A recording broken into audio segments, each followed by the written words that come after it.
और छत्तीसगढ़ को विकास की नई ऊंचाइयों तक ले जाने की प्राण प्रतिज्ञा करते हैं अध्यक्ष महोदय। अध्यक्ष महोदय, हमारे चारों ओर चुनौतियों का घना अंधेरा है।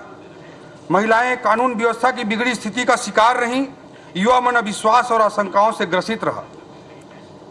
पिछले सालों में प्रशासनिक तंत्र पटरी से उतरा रहा और राजकीय खजाना हमें खाली मिला है, पर हम अंधेरों के बीच उजाले की तलाश करने की ताकत रखते हैं अध्यक्ष महोदय। चुनौतियों का घना अंधेरा है। कोई भी सार्थक व्यक्ति, कोई भी सार्थक समाज, कोई भी सार्थक सरकार कभी अंधकार के साम्राज्य को विजयश्री का तिलक नहीं लगा सकती। चारों ओर चुनौतियों से घिरे होने के बावजूद हम एक लक्ष्य और सपना देखने की ताकत रखते हैं अध्यक्ष महोदय। चुनौतियों का अंधेरा हमें बच्चन जी की पंक्तियों की स्मरण कराता है, पर किसी उजड़े हुए को फिर बसाना कब मना है, पर किसी उजड़े हुए को फिर बसाना कब मना है अंधेरी रात पर दीवा जलाना कब मना है।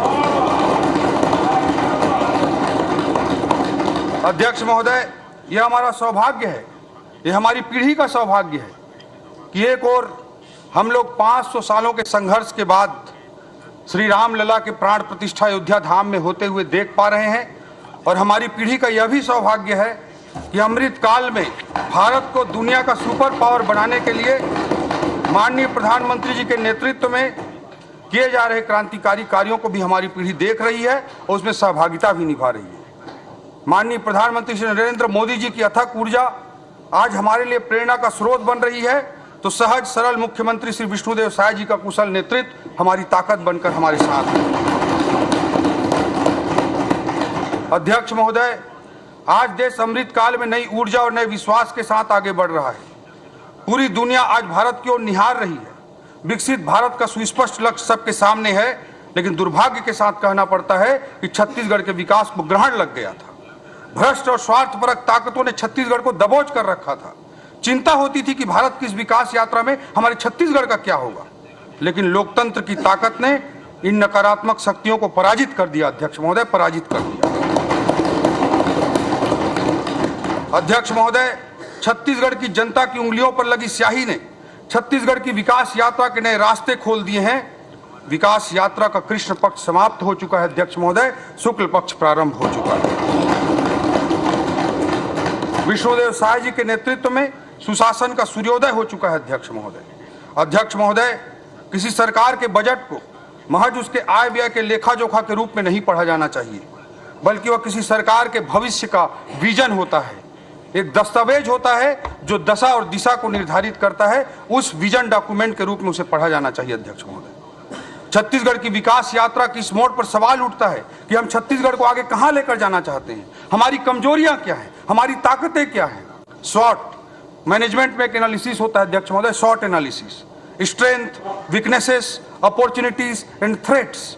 जब हम अपने छत्तीसगढ़ का शॉर्ट एनालिसिस करते हैं तो हमारे छत्तीसगढ़ के कौन कौन से पक्ष उभर कर सामने आएंगे, इसका एनालिसिस जरूरी है अध्यक्ष महोदय। देश जब आजादी के 100 वर्ष पूरा करके विकसित राष्ट्र के रूप में पूरी दुनिया में स्थापित होगा, तब हमारा छत्तीसगढ़ देश के अन्य राज्यों के साथ सकारात्मक प्रतिस्पर्धा करते हुए कैसे आगे बढ़ेगा, यह हमारे सामने एक चुनौती है अध्यक्ष महोदय।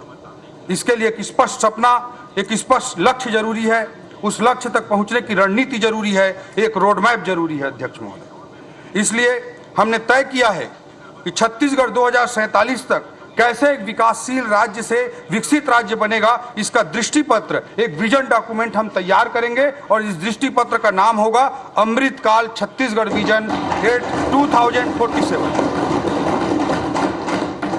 1 नवंबर सन 2000 को 1 नवंबर के दिन भारत रत्न श्रद्धेय अटल बिहारी वाजपेयी जी ने इस राज्य को बनाया था, और इसी 1 नवंबर को इसी साल सन 2024 में यह विजन डॉक्यूमेंट जो अमृतकाल छत्तीसगढ़ विजन 2047 होगा, उसे हम इस राज्य की जनता को समर्पित करने का काम करेंगे अध्यक्ष। हमने बनाया है और हम ही संवारेंगे अध्यक्ष महोदय। ये छत्तीसगढ़ की जनता के प्रति हमारा कमिटमेंट है, हमारी सरकार की प्रतिबद्धता है अध्यक्ष महोदय। कहा जाता है कि कोई भी सार्थक व्यक्ति के लिए कोई भी मंजिल आखिरी मंजिल नहीं होती है, हर मंजिल एक पड़ाव होता है अगले मंजिल तक आगे बढ़ने के लिए। इसी दर्शन के साथ मोदी जी कहते हैं कि हम बड़ा लक्ष्य बनाते हैं, उसे प्राप्त करते हैं और फिर उससे भी बड़ा लक्ष्य बनाते हैं। ये मोदी जी का विजन है।